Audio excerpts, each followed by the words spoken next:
pjnet.tv.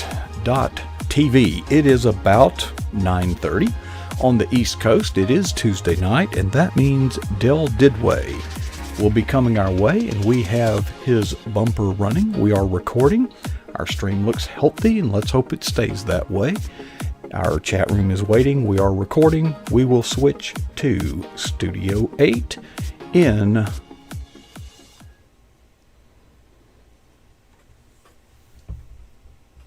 Well, good evening and welcome back to pjnet.tv. Those of you who were here for the previous segment, I am certainly so sorry that we had some technical difficulties. Everything looked good on this end.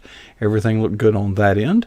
But somewhere in the middle, something went wrong. So we're hoping that everything stays together because Del Didway, as you can see back here, has something to say. Del blogs at deldidway.com, and he is actually getting ready to leave. He is, I don't know, yeah, he would say he's on the faculty. Sorry. There you go.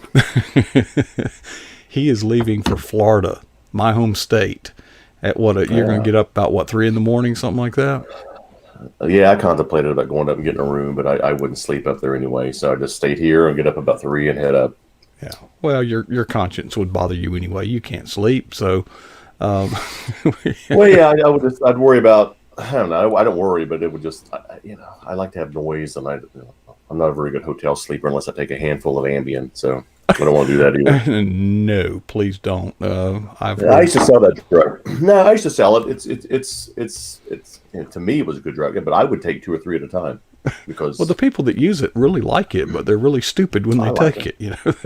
Well, some are. I never had those reactions. I know some folks who had some incidents and some, but with everything. But for the most part, for me, it worked. I don't take it often just when I travel sometimes. But when I did a sleep study one time. And this is an interesting story. I did a sleep study because I would all of a sudden after X amount of years, about 5 years ago, I started having apnea, just out of the blue. I would literally fall asleep driving, or go off the road driving. I would gasp for air when I woke up. This was just the onset. All of a sudden, this happened. So I did a sleep study, and I'm a light sleeper. So I did one, and after they wire you all that stuff up, I couldn't sleep. So I just said, this isn't going to work, and I just went home and did another one.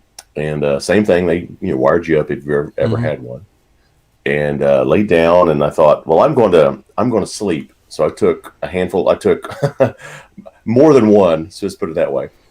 And I'm laying there, looking around because I'm a side sleeper, and I couldn't get on my side. I just sleep on my back. And so I'm laying there looking around. My eyes are going around, and I'm thinking this is a waste of time. And then before I knew it, the guy comes over the intercom and says, Mr. Didway, we're going to come in and take that stuff off of you and send you home. I'm like, great. And I said, how, and I slept through the night. I didn't realize he came in and he said, man, we even changed your mask out. And I said, really? I'm like, wow. So he said, you have severe apnea. I'm like, I do. And so I had to have all that stuff, went and did went to the doctor and everything. And then long story short, I went to the pulmonologist, and then went to an ENT because I was having some throat issues. Mm-hmm. And one guy said, "Oh, your tonsils are too big. We have to take those out of there." I'm like, "What? At my age, tonsils at 50? There's no way it's going to happen.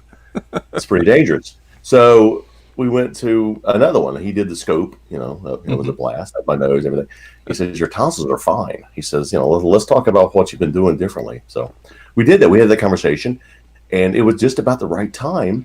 He said, have you taken anything? He said, how long has this been going on? I said, about 2 years, about a year and a half. He said, what have you done different? And I said, well, I started taking Nexium at night. He goes, well, go off that and see what happens. So I went off that. My apnea went away. The Nexium, he said, was causing my tonsils to inflame. Mm-hmm. And at night, they would constrict my airways. Right. So went off the Nexium. I started the apple cider vinegar craze at work still. My apnea is gone. Really? I do not have sleep apnea. But it came on when I started taking the Nexium, because all of a sudden I have apnea. And then went off the Nexium, it's gone. Well, So I Dale, did. So I have a BiPAP that's been used for like 4 hours. If anybody needs one, I can make you a good deal on it because I bought the thing. well, you can't be having difficulties ENT because you've got the golden Yeah. tones. Your voice is recognized around the world. You've Yeah, you're a with podcaster. You're on PJNet. You're a broadcaster. You're a public speaker. People would find it hard to believe that you have had speech problems. Yeah, I did when I was younger. It was very obvious. I touched on it a couple weeks ago. I mean, really obvious to where, and I even described a conversation I tried to have in my blog. And I remember that because when you go through things like that, it kind of leaves not scars, but it Mm-hmm. leaves memories. And it was in junior high, and I had this problem for quite some time. That's why I didn't talk much in high school, or didn't talk much in school at all.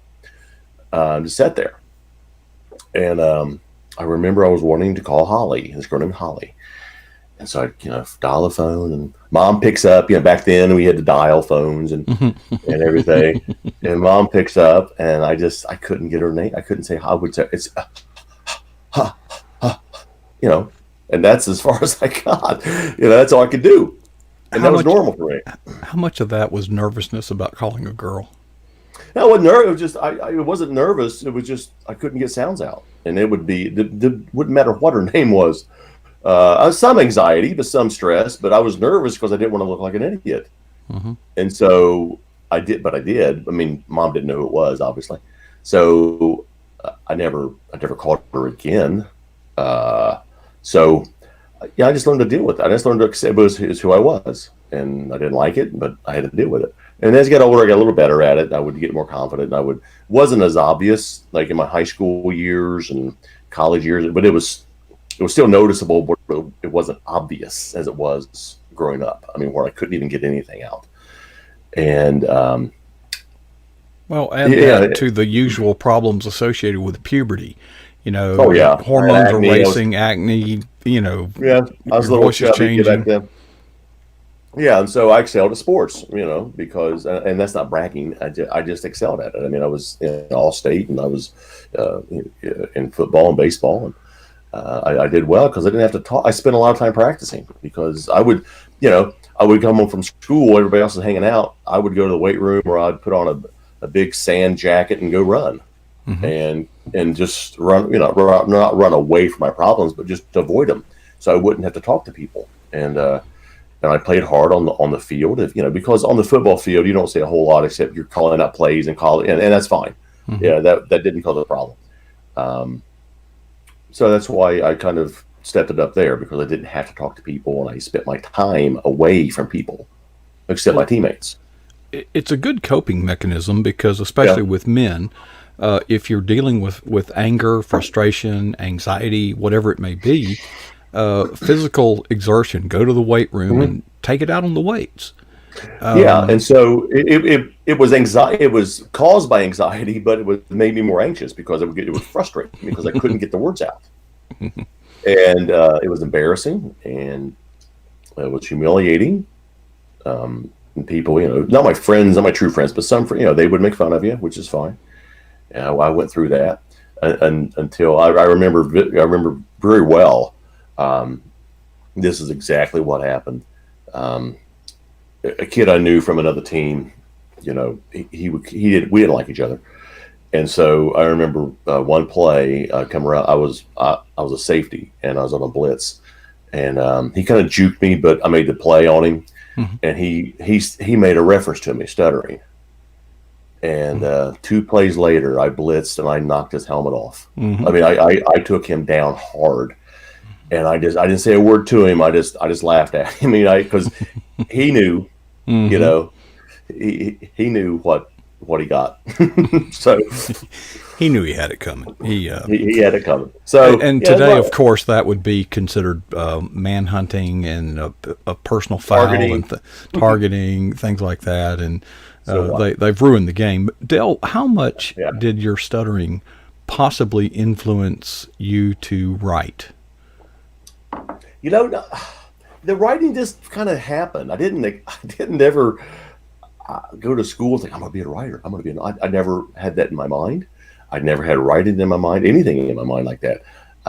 What I went to school to do, I've never used my degree.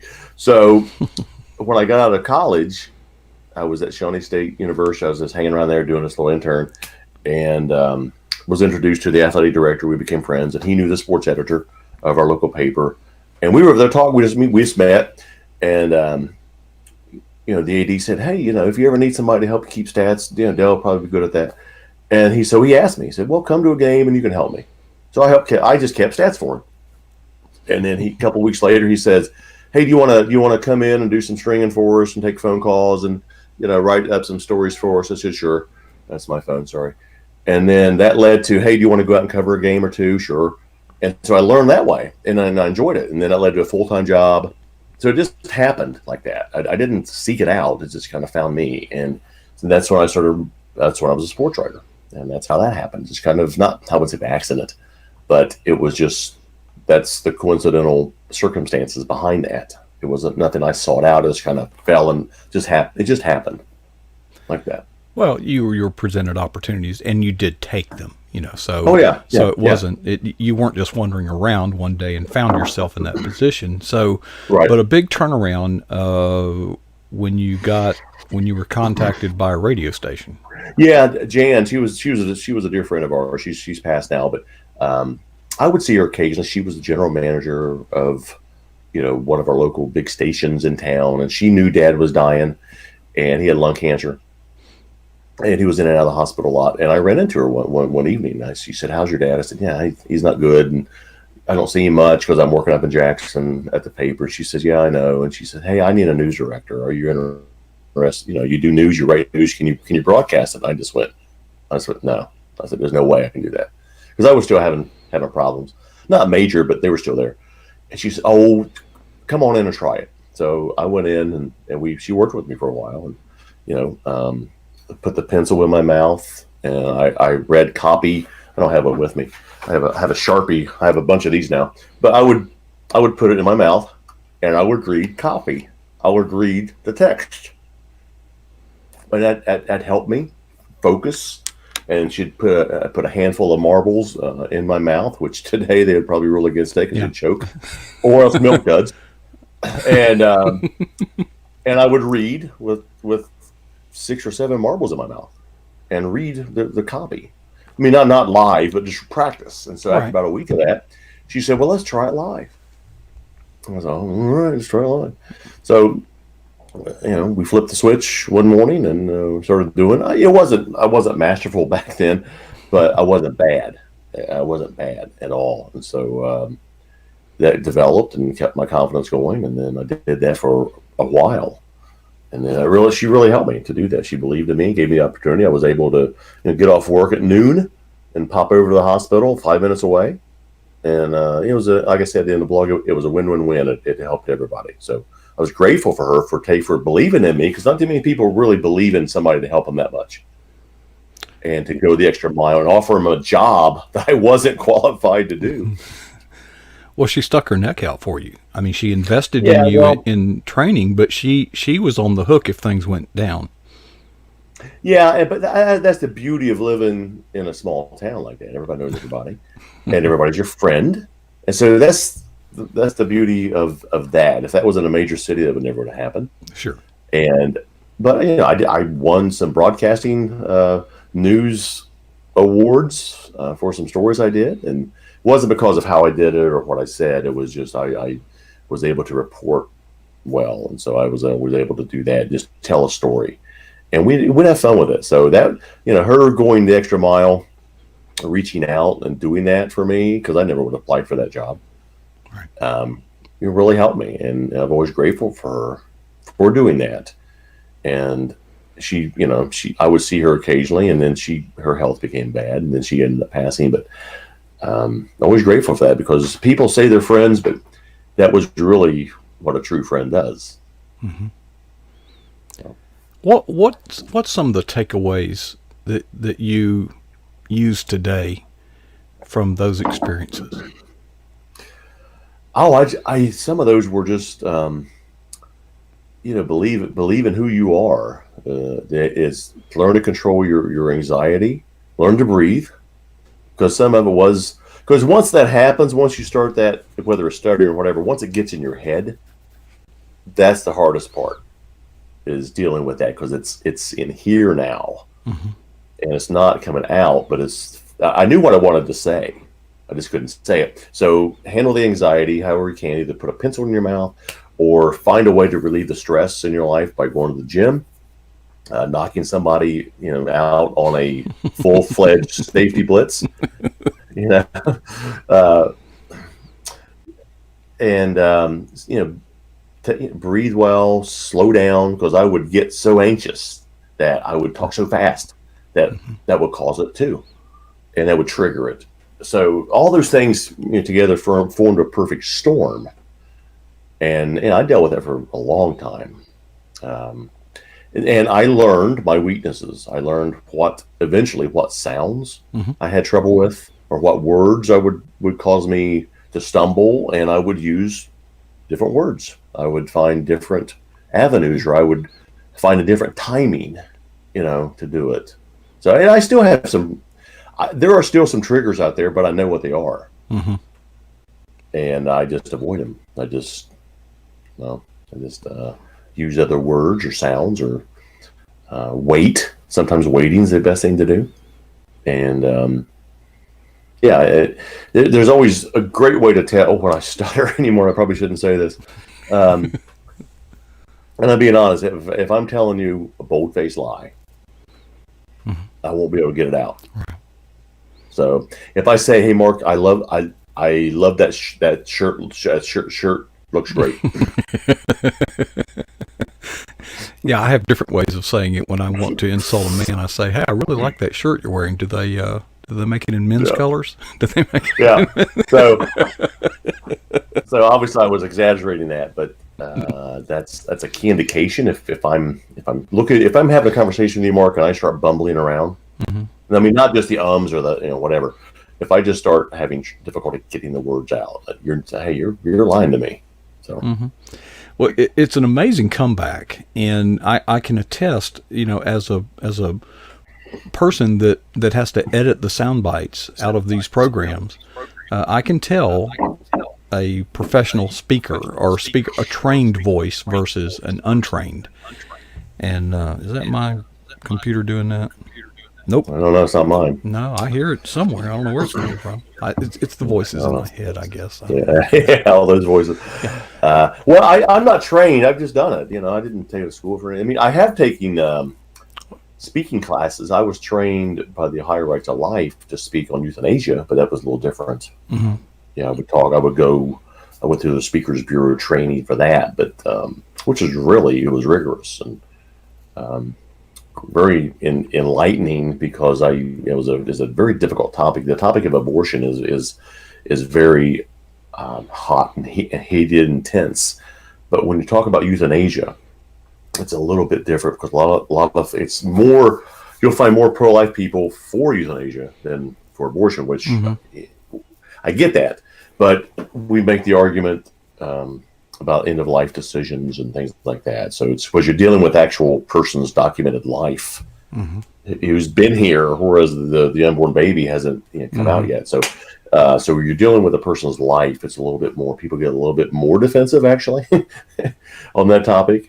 And so it does get a little heated, and it's not as glamorous. And that's a bad word. Not as glamorous as abortion, but it's not as publicized. But it is a definite slippery slope, because it is. Dr. Kevorkian made it glamorous. He's the one who made it glamorous, and by going in and compassionate killing, we're doing this for the good. So it was disguised in emotion and make believe that you're actually helping this person. You're actually putting them at ease, and it's still killing somebody. You're still ending their life. The doctor is not supposed to end the life. They're not supposed to do harm. The Hippocratic Oath says do no harm, and killing somebody, even in the mythical disguise of compassion, is still wrong. It is. So how do we get on this topic? I'll let you run. When I was reading your blog, it occurred to me that there are so many cases in the Bible where God called very unqualified people to perform a task. Moses That's was the neat. first one that I remember because he was a stutterer. At first I thought perhaps that was an excuse, but God's response did not indicate that's an excuse. God said, "I'll take care of that." So that means it must have been real. But time and time again, look at the disciples that Jesus called. If I had the resume on my desk for an application of any job of any importance, I would probably summarily dismiss it. And there may be people out there, Dell, that are hearing this saying, "Well, my problem isn't stuttering. My problem is," a lot of writers say they're introverted. And I wonder sometimes, is that actually true, or is that just a crutch that you're using to give yourself a rationale to not do the things you need to do? Well, to me, I don't have that issue, so I don't know if it's, I can't say whether they're using that as a crutch or not. I believe it's real. I've met some writers who, my golly, and you talk to them, they don't see the light of day. So maybe they are introverts, and that's their way. This is their therapy and way to express themselves, and I get that. So I probably probably use it as a crutch, because they're not doing well. But you bring about Moses. He was a stutterer. Instead of him saying holly, he had trouble saying holy, probably. So that's why he stuttered. It's the H sound. That's why God said, "I am the great I am," rather than Jehovah. Yeah, really. No, it wasn't as hard. I mean, I had issues with a lot of words that I just couldn't say, and some of them were unfortunately girls' names. So, that's the way it goes. But I learned to get through it, and you learn to drink the bad taste and the bitter taste, and just take it. And I think it made me stronger. I think, but there's I had a lot of them. I've had a lot of discouragement when I was growing up, and a lot of alone time because I was a loner, because I couldn't talk to anybody. I would run around with them and laugh, but I wouldn't say a whole lot. So. Well, and you learn to cope and you learn to adjust. You found areas that you could be competent in, and it compensated, therefore, for any weakness that you may have had. I think that when you talk about compensation, people are struggling today with so many things. Much of it, or many cases, because of the perceived pandemic. I noticed, when we first met, Dell, your blogs were very consistent. You would find a figure in sports with an inspirational story, and you would interview that person and write books about that person, and that was your model. But then the pandemic came along, and you were even going to the Olympics in Japan. So I've noticed that your blogs have sort of mutated along the same lines. In other words, the old formula no longer is applicable. It was a good formula, but you've got to learn to adapt. You've got to learn to be flexible. You've got to learn to innovate. You can't just damn the darkness. You've got to light a candle. And you hinted that you're kind of going to try some different things with your blogs in the weeks ahead. Well, I'm going to have to, because I can't get to these players right now. But when I first started blogging, I was writing. Some people do this, and it worked for me. I would interview a lot of folks in my church and tell their stories, and then kind of ran out of people, but join a bigger church, Dale.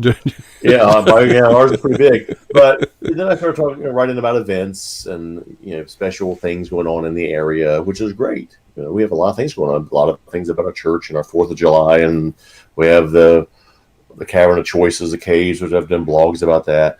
But I enjoy telling good stories, and there's a couple of folks that I've met this week and last week that kind of have an inspirational story. I think next week it's going to be next week, so don't hold it to me because I'm going to Florida for the conference. I don't know if I have time. But I interviewed a lady this past week. We met on social media. At one time, I think she told me she was 300 plus pounds. And now she's she was inspired and wanted to get her life in order. And she's lost a dramatic amount of weight. She looks, I don't want to say normal. She looks healthy and fun now because she said she got tired of her life. She was, and I'll have some before and after pictures and you'll go, oh my gosh, really? So she was inspired. Remember that and blog you she did on that wrote- lady who was faced with a terrible divorce and found her way to the gym or something like that? Remember that one? No. No. Maybe it wasn't you. It wasn't me. I don't know. But it may have been. I have no idea. I've written, hundreds and hundreds of blogs. I don't In know. just I a don't remember few that. hours, you will be headed for Florida. And Yeah. every conference is special, but this one is special to you. Yeah, they're all good. Obviously, there's not a bad one out there. Florida and some are, I won't say better. This is not better than others. It's just more memories for me. It's where everything started for me. It's where I met Kyle. Kyle signed me at the Florida conference. Took a chance on me. I had nothing to offer. I was not published, but we just had a connection. And he said, "I believe in you, and we're gonna try something." So we did, and it kind of worked out so far. And now I'm an agent with him, and I've sold so far. I got about 10 books in 4 or 5 months. So I've got 10. 6 of my clients I've gotten publishing contracts. So we're thankful for that. And then the next year I went back, and that's where I got devotions. The first time devotions were born. And so it's kind of sentimental because every time I've gone there, something good's happened to me. And so now I'll be going down and teaching some classes. I'll be speaking at the one of the VIP breakfasts. That's hard to say.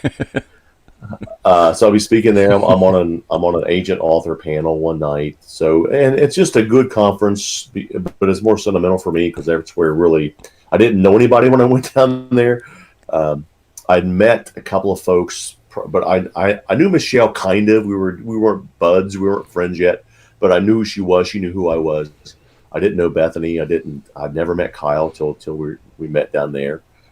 And so, yeah, a lot of good sentimental reasons. Michelle won't be there. So you got some things going on. So she was supposed to be there. Mm-hmm. And Kyle's not going to be there. But so I'm kind of on my own down there. But it'll be a great, it'll be a good conference. There's a lot of great faculty on staff to learn from a lot of folks. And then if they don't learn anything, they can come to my class. And we'll just eat candy or something all day.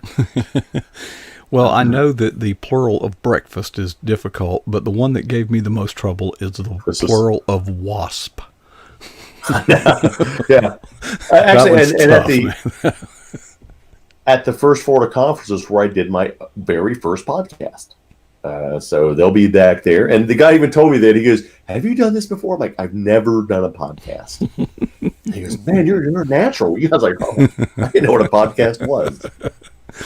A lot of people still don't know. One, right? Well, yeah, but everybody tosses that word around. Very few people know that POD, P-O-D, is actually an acronym for Play on Demand. Yeah. How would you know? I thought it had something to do with an iPod or something, I don't know. I don't like a name pod. I don't come up with a better name. Yeah, maybe I'll do that. Rebrand. I've come up with a strategy to make a lot of money, but it's going to take a lot of work. And that's, I go to all these high school football games and they're blast. So I'm going to miss this weekend. It's a big game. I'm going to miss it. All these high school, they build these brand new stadiums, right? Mm-hmm. And somebody will hear this and make a fortune. And the press boxes are nice, but there's never a bathroom in these things. Mm. They spend millions of dollars on these high school football stadiums in the press box.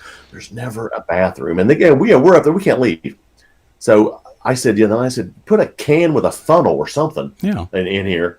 Or, build a little room. Just get some couple of pieces of wood and put a can with a funnel. Everything's great. Yeah.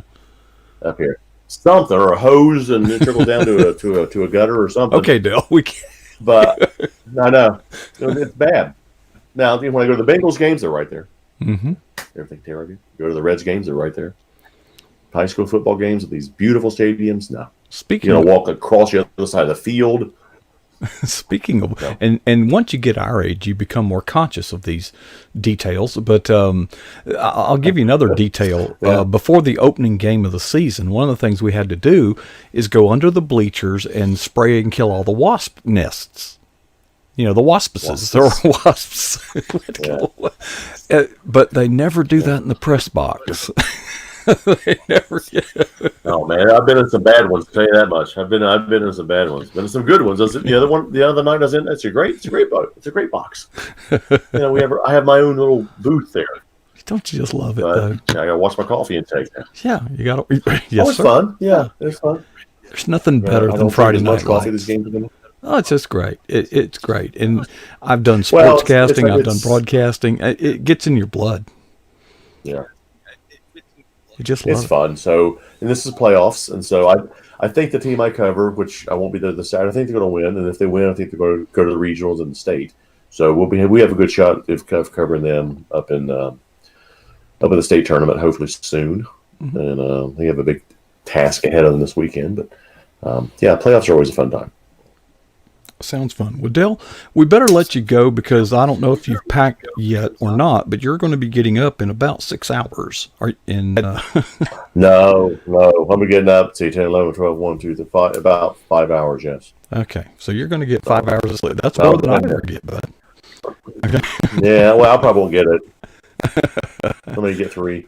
Well, Dale, it's always a pleasure. Thanks, everybody, for being out. Thank everybody for being out of the chat room. I wasn't able to get on again. I think the 3rd time. So I don't know who's all out there, but thank you. I appreciate it. The electrons are not in our favor tonight. I'm telling you, it's just bad. But Dale, we always. I know that tonight was kind of tough because we're cutting it close on your departure, but appreciate you sacrificing and slugging it out and staying in there with us. And you're a good guy, and we'll see. Hey, it's been a good week. I turned 54 yesterday, so it's been a good week. I meant to open up with that. Dale, you look a little old, you know. Yeah. You're going to be buying products you've never thought of before very soon. Yeah, really. Well, Taking pills I never thought of before. There you go. All right, Dale, appreciate it, brother. We'll see you about a week from now, and enjoy your trip to Florida. See ya. And I know you'll.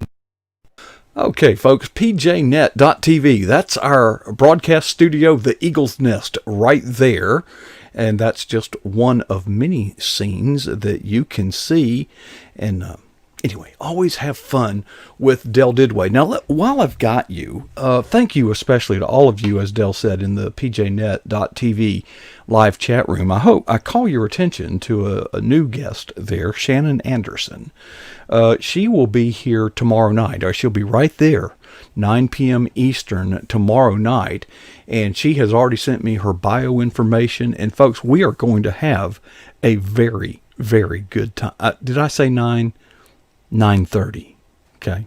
But we start at 9. I start at 9. I actually started a long time before that, but you know what I mean. Okay.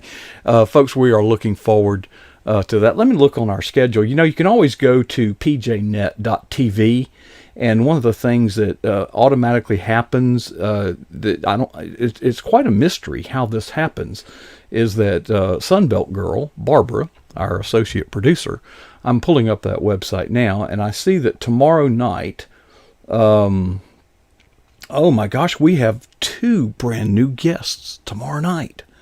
So you will want to make a special effort to be here for that. And appreciate everybody bearing with us tonight. Sorry, we're going to have to make arrangements to hear the rest of Becky Lindsay's story, because it was just getting really good, and things went south, and I'm so sorry, but these things do happen. Folks, we're going to wrap it up for tonight, and I will be up very late. If you would like to know more about pjnet.tv, or if maybe you just need prayer. I see that we're having trouble streaming again. I'm starting to wonder what's causing it. But anyway, folks, before I leave, I want to ask you 2 very important questions. First, what is the boldest thing? We have a lot of work to do, and it's going to take some courage. So I hope that none of us would ever be satisfied with our answers to either of those 2 questions.